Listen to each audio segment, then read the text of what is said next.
And I started having this like food thing happening where I was like, I'm going to work at the shoe store. I'm selling these toxic sneakers at the mall, and then then they give me money, and I'll take this over to the grocery store, and I give them the money, and then they give me these plastic wrapped things that were grown by somebody far away out of the ground with water and sunshine and seeds, and I eat that so that I can go back to the shoe store to get more money to do this again. I'm like, that is fucked up.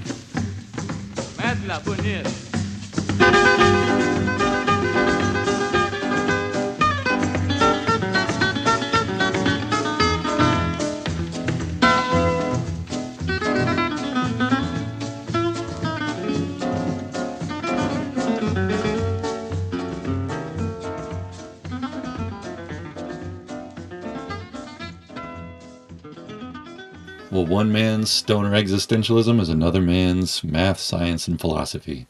Thank you for tuning in to the Monkey Tooth Podcast. This is Andrew Couch with my wife, Tiffany Couch. We're bringing it to you every other Tuesday. If you're not listening to this on a Tuesday, forget about it. But you can listen to it again on another Tuesday, perhaps. That voice you heard at the very beginning of this podcast was my good buddy, Charris Ford. We talked via Skype, which I will hopefully never do again. And if I do it again, hopefully I will have it figured out to a better extent than I did in this call. The audio quality, I promise you, this is not what we're going to be doing in this podcast. I promise. It'll be much better the next time. But at any rate, I had to talk to him because he is the first person I thought of when I wanted to interview people who are doing fun and interesting things. So Charris Ford, you'll get to hear all about him. Before we get into his... to really get into anything, I do want to warn any parents that might have little kids around. We are going to talk about some explicit stuff, specifically the use of illegal drugs, which I have my own opinions about, which are not important, I guess. But if you're worried about your kid being exposed to mind-altering substances, tell them to piss off and not listen to this. If you'd like to educate your kid on what I think are unexpected outcomes, feel free to keep them in the room or in the car or wherever it is that you're listening to this.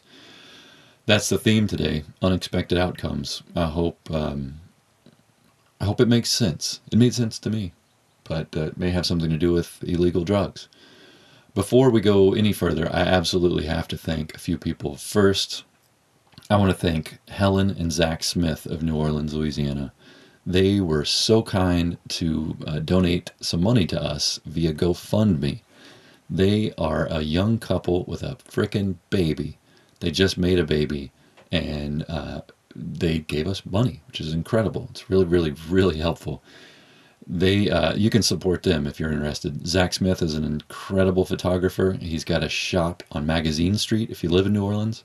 If you don't live in New Orleans, just go to zachsmith.com and check him out. It's great. I really like his stuff. We also got some support from Tiffany's friend and coworker John Gorman. John Gorman also helped us out via GoFundMe, and John Gorman broke his neck not once but 2 times. 2 times a broken neck, and still found it important enough to support us. I just can't even tell you how kind of powerful and sweet that is. So thank you, John Gorman, and speedy recovery. I also want to thank my good buddy, Danny McQuaid. Daniel McQuaid is living in Brooklyn, New York. He is a teacher. He is a great human being. I've known him for over 20 years, and as soon as I told him what we were doing, he joined immediately, became a patron via Patreon. So thank you, Danny. You're a cool guy for a number of reasons. Never mind you being my patron. We love you. I also want to thank, not the least of which, my mom and my stepdad, Janine and Bill. They are wonderful, objectively terrific human beings who have been my patron my entire life, but have now done it digitally via Patreon. I hope we don't let you down, and I hope you don't mind hearing about illegal drug use. I love you. Okay, coming up, Mr. Charris Ford, a very interesting man who I met randomly on the Pacific Coast in Mendocino County, where I was working for a small inn. this gentleman and his young family, two young boys and his wife. They check into this hotel, and I was working the front desk, and just I don't know why, I just thought they were cool. They seemed interesting. So I asked them if they wanted to take a walk with me when I got off my shift. I was done with work, and they were not creeped out sufficiently to say no. They actually said yes. We took an amazing hike on the Pacific Ocean near Point Arena, California. And if you've never been, you should absolutely stop what you're doing and go there immediately. And we got to know each other, and suddenly found out we had this shared history and new people in common. It's just totally random. I don't know that I'm going to... We talked for 2 hours, by the way, in this podcast. I'm not going to play the entire thing, but some of that we'll get into, some of it we won't. But at any rate, Charris and I have... I just immediately liked him, and I hope... well, I don't hope. I'm almost certain you will also like him immediately, because he's just a fun and funny and interesting guy. So, without any more of my garbage, I want to introduce you to Charris Ford. When I asked him to tell us a little bit about himself, here is what he had to say. I'm a hippie kid. I was born in Woodstock, New York, in 1969, to a couple flower children, and Charris is the Hindi word for hashish. And so they named me Hash, and it kind of kept it from me. You know, it's like, it turns out that word comes from charas, or got the same root as charisma and all that. So that was kind of the story I got as a kid growing up. And then, but as I got older, people would come back, you know, from India and like, man, I think I may have smoked some of you, dude. And it just started kind of piecing together. And one day my dad was like, yeah, basically that's we would have known about the word had we not been smoking charas. So that's how I got my name. And that's great. Really beautiful people that gave me life. My dad and mom, both who are passed, but just shine so brightly. My mom started one of the first holistic health centers in the U.S. and was a pioneer in that whole movement, as it were. Really cool, ass-kicking lady. And my dad worked for the Native American communities, Paiute Shoshone, ever since I was a little kid. And we're not Native, that's not our heritage. But my dad just felt like he wanted to do something. He was working for an ad agency. He actually won a best ad of the year in '68 or '67 by some, there's some trophy out there with some kind of ad worthy award ceremony where he got number one. It might have been the ad of the year. I think it was the ad of the year, but maybe there's more than one ad award. I don't know. It's a cheese thing. It didn't even make sense to me after I had read it. But he went to his boss and he said, I just feel like I'm lying to people. I'm having a hard time doing this advertising thing. Kind of a Mad Men, very much a Madison Avenue ad company in the 60s, mid 60s. And the boss says, basically, shut up and go back to your desk. That's what we pay you to do. It was just a straightforward thing. And my dad, had spent a little time out, in the fields of Woodstock. We lived there. We lived in the community.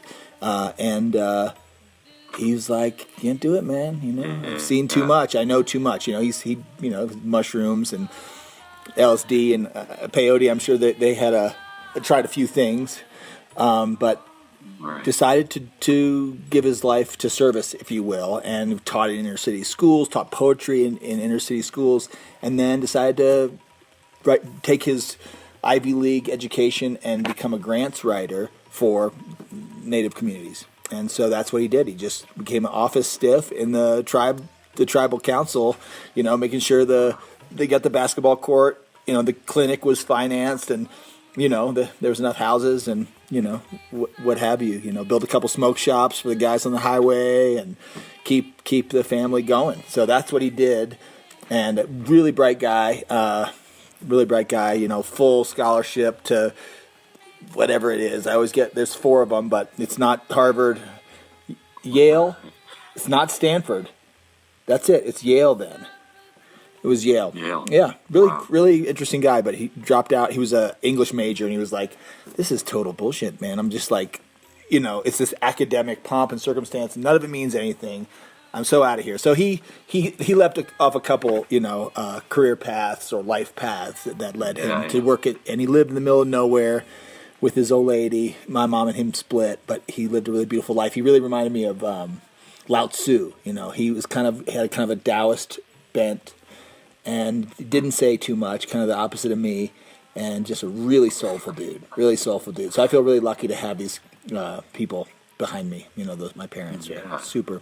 My mom, well, I don't think of her as chatty, but she was certainly chattier than my dad, and very charismatic, and very much, I don't know, she was a very unusual person. Like, there's a whole community of people that had formed, if you will, around her in Florida, where she started this holistic health center called the Center for Wellbeing.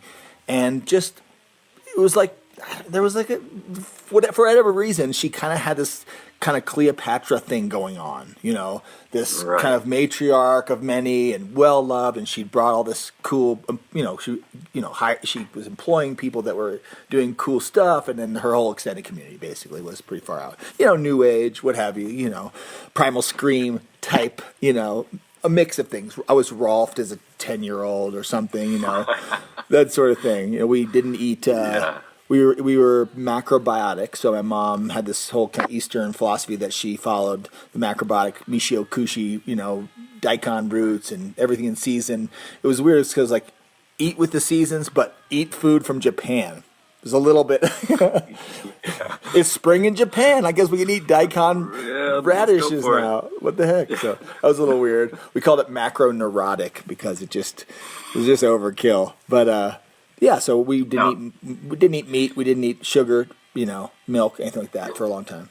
You have a brother. I have a brother. Yeah, my brother's name is Shandaken. And Shandaken was the name of the river along whose banks he was conceived.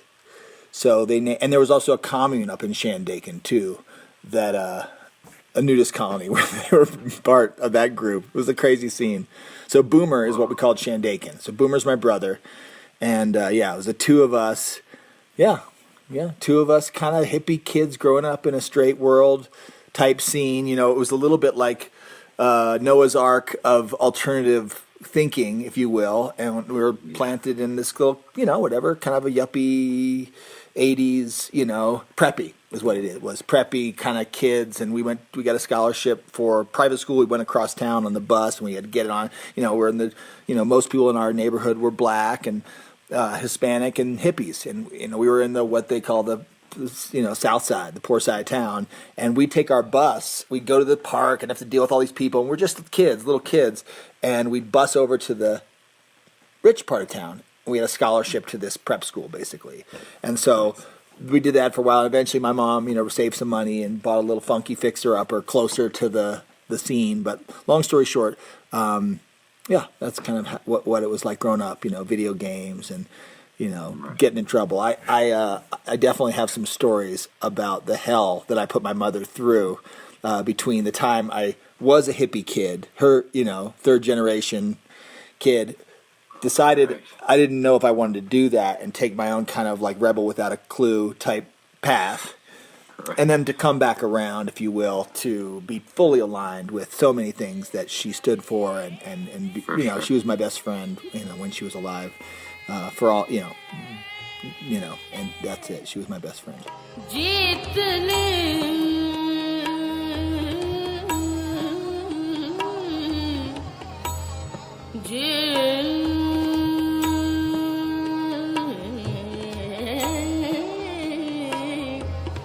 कच्चे घड़े ने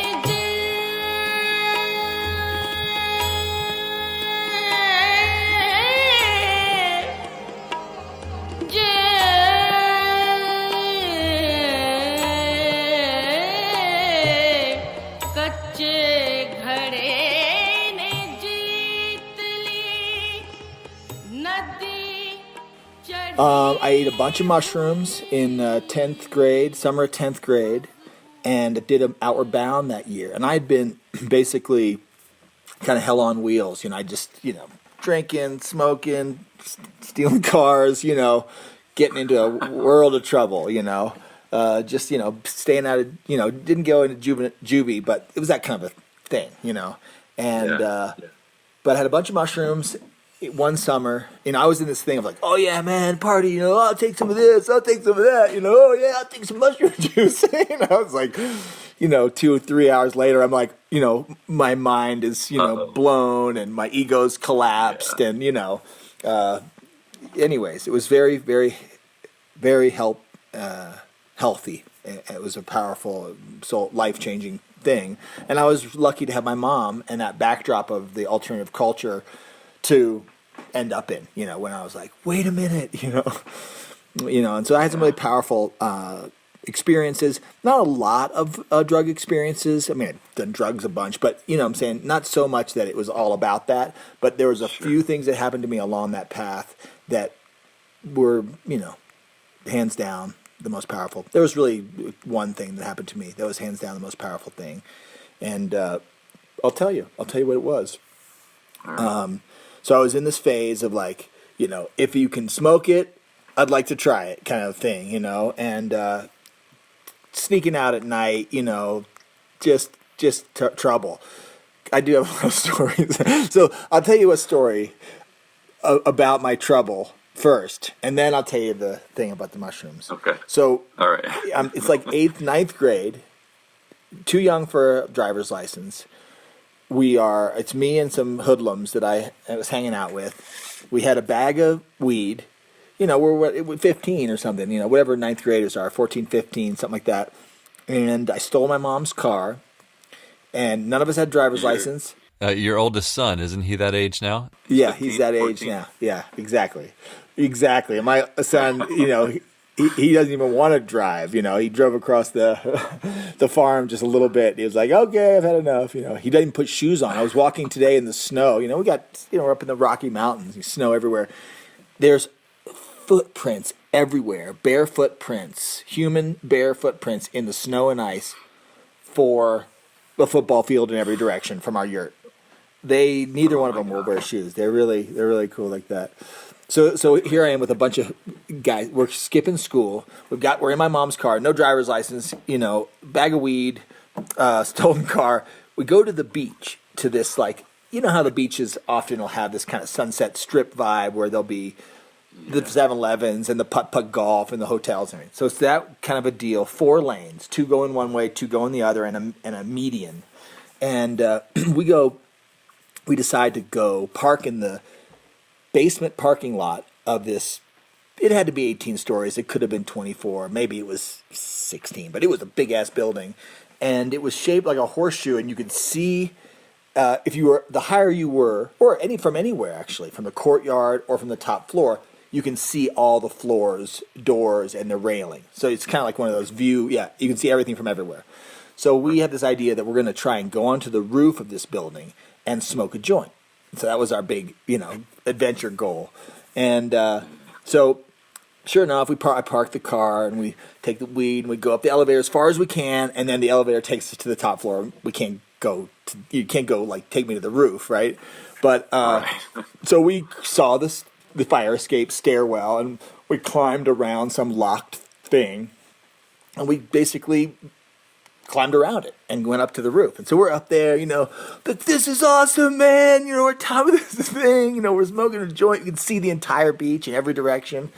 And, it was great. And then we were like, hey, let's check out, because there was a human-sized chessboard down at the courtyard bottom. So, we're looking down on the scene, this horseshoe of floors and people and everything. And all of a sudden we realize that we've been spotted, and there's a lady, like a cleaning lady with her little cart, and she's going, and they're pointing at us. She's pointing at us, and we're like, holy fuck, we got to get out of here. So we barrel down the stairs, elevator, down to the parking garage, get in the car, and just as we do, this little golf cart pulls up and says, are you guys staying here? And I, being the kind of head, whatever, buffoon, or whatever, default leader of the group, I said, yeah, McDonald, 201. So I said this to him, like without, just got in the car. He drives off, and we're like, woohoo, we made it, we're out of here. And, but as we come around, we're in the basement of a horseshoe parking lot. And as we come up and out of the thing to go to leave onto the Sunset Strip, the road, the beach road, we are confronted by the gatehouse. And I don't know, there wasn't a gate down. It wasn't it was one of those things that could have one of those arms that come up and down, but it wasn't. It was just a dude who stepped out. This guy was like, he looked like, I described him as grape ape, he was this big kind of, anyways, you know the type. And it kind of looked like a football player or something. And, I'm just, it couldn't have been a more scrawny 15-year-old, kid. I'm just a kid, And anyways, he's like, hold it right there. I'm like, no, we're cool, man. We just talked to that guy back there. He goes, I know, McDonald. We're checking you out. And I was like, okay. And so I slammed it into first, and I gassed it. And this guy jumps into the vehicle, hanging in. He's like trying to hit me with the walkie-talkie and get me to physically stop driving. To which I responded by dropping it into second and planting my foot on the gas and going out into this 4 lanes of traffic that I have no idea what's happening. I'm just out of there. And so luckily, by some miracle of God, we didn't get hit crossing the first 2 lanes. And I went in, and I got it together enough to see how to get into the opposite lanes. Like I'm crossing the median, and I'm in second now. I'm gassing it, and this guy's hanging in the window of my vehicle. First, he was trying to hit me with the walkie-talkie. Now he's like, he's not quite sure what's happening because I'm just hauling ass, and he drops. He lets go of the car and rolls in the median. Oh my God. Okay? I could go on with this story, but long story short, we're heading down, get out of it, my God, woo, we're like, we made it, driving like crazy, and all of a sudden we hear, you got him, yeah, we're falling down Sunset, we're like, what the guy dropped the walkie-talkie in the floor of the driver's, in my driver's floor. And so I pick it up, I hand it to my brother, to Boomer, and I said, deal with this, I'm driving. And he's like, what should I do with it? And then the 3 goons in the back are like, destroy the evidence. And so my brother chucks it out the window, but they were on our tail. We should totally, we had the walkie-talkie, we should no, that's not them. They're the ones going the opposite direction, but we didn't have it together enough. But we got busted. I pulled down all these side roads and went behind, I parked behind this pile of sand, and it was just like, and but this is every bit as good of a part of the story. They didn't ask for my driver's license. They didn't ask us why we weren't in school. They didn't ask for a registration of the vehicle. They didn't ask us or search us for drugs. They didn't ask us for a driver's license. All they wanted was the walkie-talkie. I once had a life, or rather, life had me. I was one among many, or at least I seemed to be. But I read an old quotation in a book just yesterday. Says gonna reap just what you sow, the debts you make, you have to pay. Can you get to that? Can you get? I wanna know if you can get to that. Can Yeah, you exactly. get? From hippie baby to not so hippie teenager. So then, I was ready. I was like totally parked. You name it.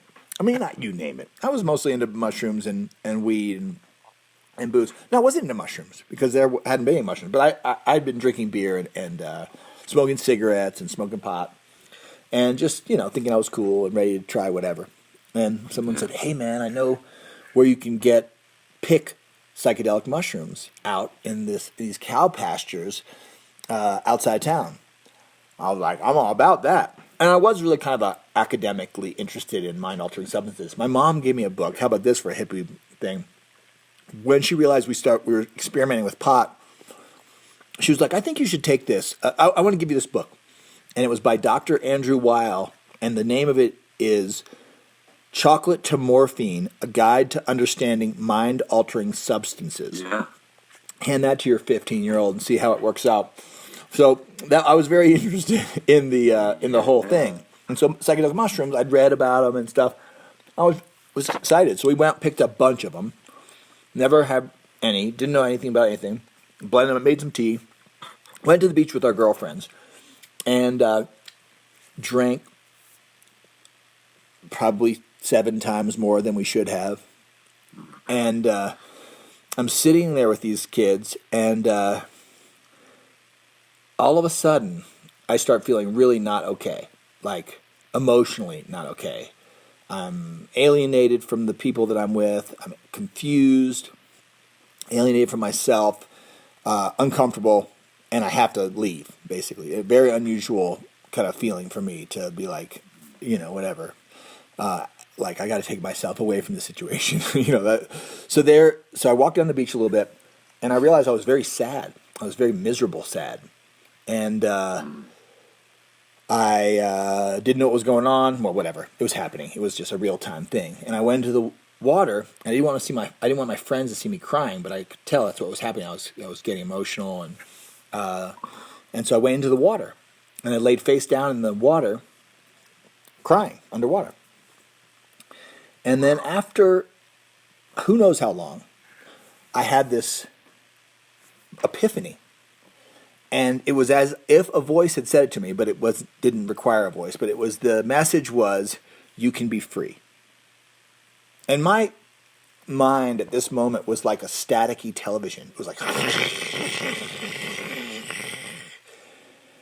And this you can be free was like it was like someone took a tincture dropper, like a eyedropper, and it was like perfect clarity, blue, almost you could imagine like a blue ink or something, a luminescent blue ink, and it was as if a drop had landed in the midst of this static, like imagine a television static, and this ripple of blue concentric waves of clarity moved the part. There was no static anymore. And it says you can be free. And I'm like, that's really what I would like. I would really like that. I would like to be free because I'm suffering. I'm miserable. I don't trust my friends. I'm cheating on my girlfriend, stealing my mom's car, dragging security guards through the streets, what have you. I'm hurting my body, smoking cigarettes. What's wrong with me? Just like all these things that I had kept together in this neat little I'm cool package just were in a pile, like 52 pickup on the floor and in the ocean floor. So I'm just like out of it. I don't know who I am. I'm not out of it, but I'm, you get the idea. So I get this total real revelation. And I'm like, that's it. I'm totally there. Sign me up. Consider me. I'm with the I'm going to be free thing now. And complete elation, as you can imagine. The whole thing is just like this, whoa. And then I realize that I'm looking down at my body. Like about 12 or 15 feet below my point of reference, there's me laying in the ocean, floating face down. And I was, real time, it was like I realized I was losing the connection to my body. Like my body is not breathing, and I'm going to be free. And it was as if in a moment I just came slamming back in and out of the water, like very much a baptismal type scene. And, catching my breath, saying, if out loud or in my mind, I don't remember, I can be free and stay. And I never in my life could see as far as I could see that day. I could see little fish jumping off of teeny waves like 100 yards away. And then like a school of fish came, little minnowy fish. They came and they were swimming up to me and they started going around me like a frisbee. Do you know what I'm saying? Like a circling. They circled me and then they left. And maybe that's more common than what, but the whole thing was out of control. So I'd seen, whatever, all that I needed to see to be convinced that we live in an incredibly beautiful mystery, magical dimension. And I was humbled by it and excited by it. And I decided I didn't want to be a fuck up. So that's when I started not being a fuck up. And so that's that story.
Of course, your drug experience, everyone's drug experience is something unique to them, but yours was uniquely positive. And I imagine the people in your life noticed it, your mom noticed it.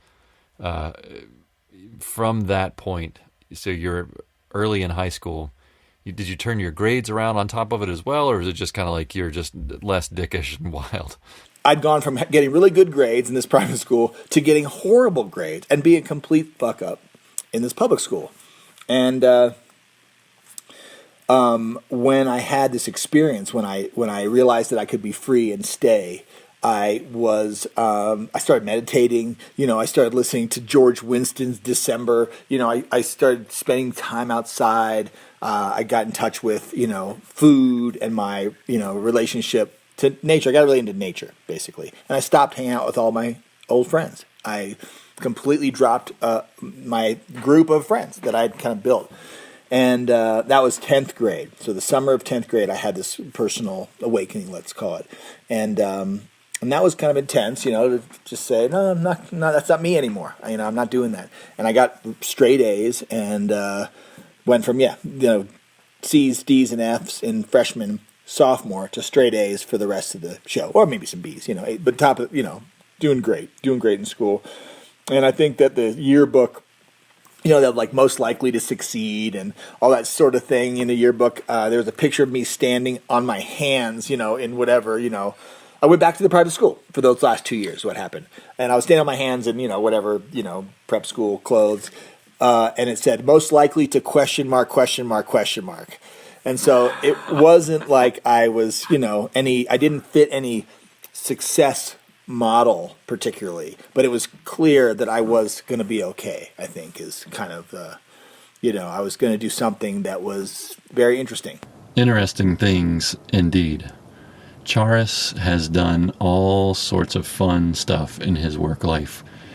After spending many, many years looking after his mother, being her primary caretaker until her passing, he became a very unique voice in the biofuel and sustainability industries.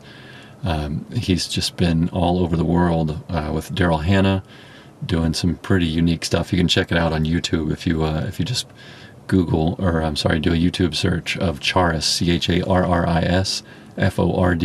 You'll see him rapping and talking about biofuel and getting people genuinely excited. It was great stuff.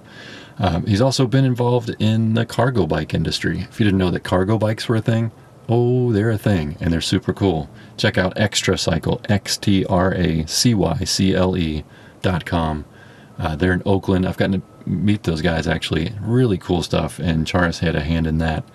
He's also worked for Neil Young for many years as his environmental campaign coordinator, which, if you're not familiar with Neil Young's environmental campaign, get yourself familiar. It's pretty cool. Charris was helping nonprofits all over the place in this massive tour, sort of get more exposure. Hip job, the right guy for the job, for sure.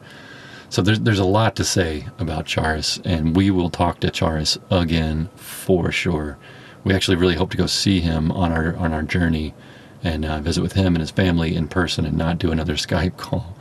But yeah, I just couldn't put out a 2-hour podcast in our very first one. It seems presumptuous of me to do so. So we're not going to do that.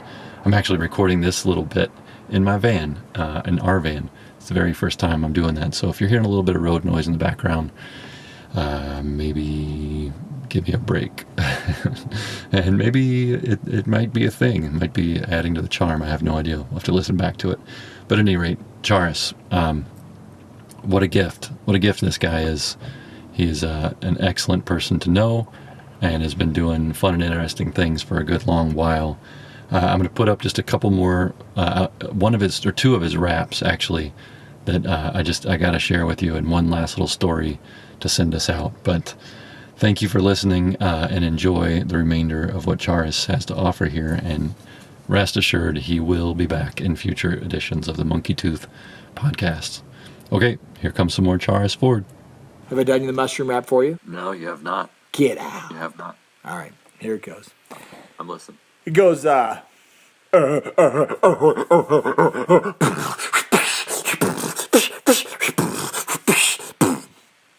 well, you can find them in the forest, you can fry them in a pan. Why don't you step into the kitchen with the mushroom man? Foliota squarosa, Graphola frondosa. Don't always say the Latin names the way that I'm supposed to. Fungal forms don't fall in families of animals or plants. I'll do my best to tell you about them, give me a chance. They got this unique physiology, and they cannot be classified in any way as botany. Excuse me while I drop a little terminology. Mycologist is fancy for a mushroom freak, and the study of the mushroom family is mycology. And some of them are poisonous and many you can eat, and some of them will literally lift you off your feet, and some can cure cancer, some help them folk with AIDS, and they prefer environments with moist ground and partial shade. Yo, kick it.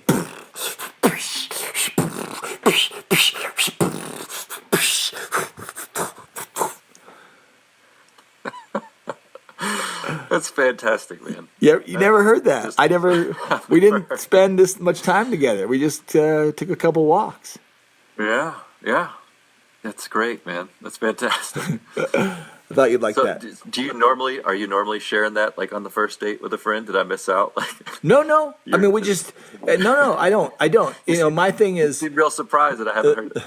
well, I just didn't know, it's been a long time since we hung out. And I know we talked biodiesel, so I figured we talked wraps, and I figured you'd seen it, if not seen French fries, you saw YouTube somewhere. So I knew you'd probably heard a rap or two of mine. I wrote probably 8 of them. I've got a rap about eating bugs, which I'll have to do for you now, since it's all in this kind of nerd end of the spectrum, right? Like drop-in terminology, kind of thing, and somewhat complex topic matter, But the bug rap, I'm living in Tennessee. I'm growing as much of my own food as I can, and that's a story I didn't tell. But basically, my mom and I, after she broke her back, I'm graduating from high school, and I'm like fully in this, like, I'm going to grow my own food. The mushroom experience that I share with you, my newfound love for nature, I went to Outward Bound that same summer that I had the mushroom experience. So I'm a youth, at risk, troubled youth who signed up for Outward Bound to kind of do this delinquent rehab thing and live in the woods with some guidance counselor guys, Outward Bound, really cool program. But and that within,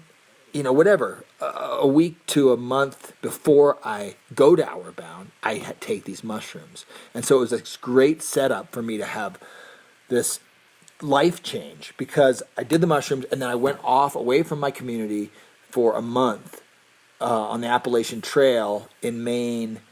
and hiked and did service work and had to deal with, work in a small group and do teamwork with these people and be around people who were older than me and seemed like they were pretty switched on, and like, why wouldn't I listen to them, and why wouldn't I ask some questions about who I wanted to be and how I wanted to be. I could be free and stay was really about I can do anything. I don't have to be a fuck up. I can create. I can exist in any way that I would like to exist, and endless opportunities for feeling good about that and making a positive difference and being someone who I liked, because that was what my breakdown was about. Is I didn't like who I was. I didn't like what I was creating. But I don't know how I got into the Outward Bound thing. Do you know how I got on the Outward Bound thing?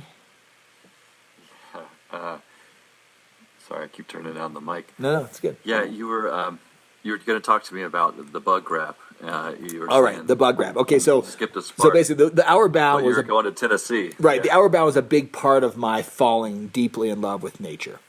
And I started having this like food thing happening where I was like, I'm going to work at the shoe store. I'm selling these toxic sneakers at the mall. And then they give me money. And I'll take this over to the grocery store. And I give them the money. And then they give me these plastic wrapped things that were grown by somebody far away out of the ground with water and sunshine and seeds. And I eat that so that I can go back to the shoe store to get more money to do this again. I'm like, that is fucked up. That is really fucked up. And I didn't want. I wanted to take out the middleman. I wanted to have a direct relationship with how it was that it was possible for me to be alive. And so farming was the call that it kind of came over me over a period of years. So graduating from high school, I really want to go back to the land, basically, and be a farmer and work forage and work horses and have bees and goats and do a back to the land thing. And my mom had just broken her back. She's paralyzed. And so there's this whole thing that happens, blah, blah, blah. I go to Prescott College for half a year. And in that time, my mom is alone. She's suffering. She's, my brother's left for all intents and purposes. And I just had this, I'm just torn. I can't go to college. I was studying sustainable ag at Prescott. And so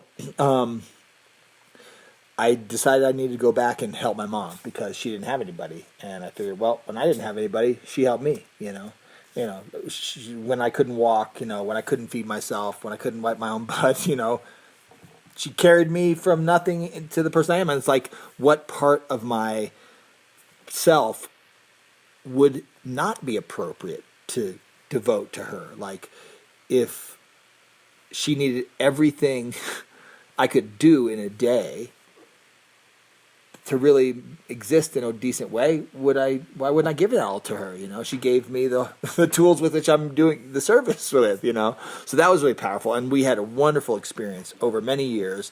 And I just I gave myself to this role of service, and it was very spiritual in a lot of ways. It was in step with this growing your own food thing. And I was kind of having this kind of spiritual young person, not quite wandering the world in saffron robes, but it was that kind of thing for me. I had hit this high vibration thing, and kind of like the biodiesel, maybe there was a rush there that was about just growing up from being a kid to being a soulful adult. But at the time I was like, and people were reflecting to me like, not quite you're enlightened, but that kind of thing. Really look at this. This is so rare, and so I got juiced by that in some ways. And it was true. I was having this humility thing, I was having this service thing, I was having this spiritual kind of ideal thing, and it was very much tied to the back to the land. And so I went big, farming and animals and foraging, and one of the things that I loved doing was foraging and insects. I didn't eat a lot of insects, but I was fascinated by that the rest of the world did, and how cool that was, and that we could and can eat insects when and as we need to. And so I wrote this. I used to subscribe to this thing called the Food Insects Newsletter. The Food Insects Newsletter. It was out of some university in the Midwest, and it was killer. It's probably still out there. It's just a rag, it was just like a 15-pager, but I'd wait for it. It was, no pictures, just right out of the campus, whatever. print house, and they would talk about these different insects that were edible in North America, where the range was, and how people would cook them and stuff like this. It was really totally nerdy, totally academic, and but every now and again I'd eat a grub worm or a cricket or larva from a honeybee or a wasp nest or something, and mostly just to freak my friends out. But I had some kind of like academic understanding, so I wrote this rap, and it goes like this. How does it go? Bear with me here. It goes, oh, well, I got this freaky habit. I like to eat maggots. I found myself a bug and then no, it goes like this. Sorry. It goes, entomology in the place to be. The whole world's eating bugs, baby. Why aren't we? Well, I got this freaky habit. I like to eat maggots. I find myself a bug and then I cold bag it and I put it in my sack. I sling it on my back. I'm gonna take it on home. Gonna fry them for a snack. Come climb a tree cause that shit is free. We're gonna go and eat the larva of a honeybee. Crawl behind a thicket, grab yourself a cricket. You don't like what I'm eating, where you can stick it. Does a thought of eating grub worms make your belly squirm, bringing out the goosebumps on your epidermis. Police don't think I'm bogus. This ain't no hocus pocus. You can dry roast locusts, stir fry cockroaches, kick it. There you go, the bug rap. That is by far my favorite one. Really? How far out? That was great. That was perfect. That's great. Well, there's more, but that's enough for tonight. That's great. So there it is, people. Our first podcast has concluded. I really hope you enjoyed it. We certainly did. I'm looking forward to our next episode. It'll be with our good friend and neighbor Inga McCormick. She is a beautiful human being, and I cannot wait to share with you the story that we got to experience with her. So coming up, not next Tuesday, but the following Tuesday, we're going to bring it to you. Thank you very much for listening. Go check us out, mtp.dog, or you can check us out on Patreon. You can go to GoFundMe. We're on Stitcher. We're on iTunes, and anywhere else that you think we should be. Send us a note. mtp.dog. Thank you. Take care. Do fun and interesting things. Goodbye.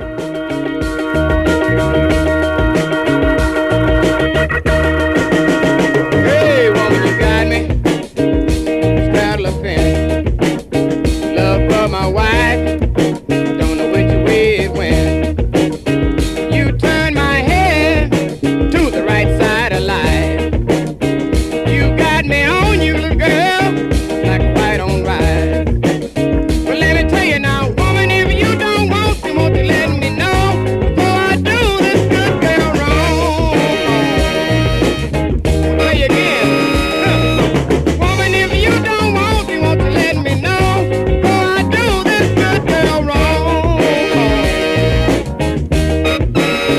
Hey, baby, you got me playing politics. Voted for my wife, but it's you that I'm with.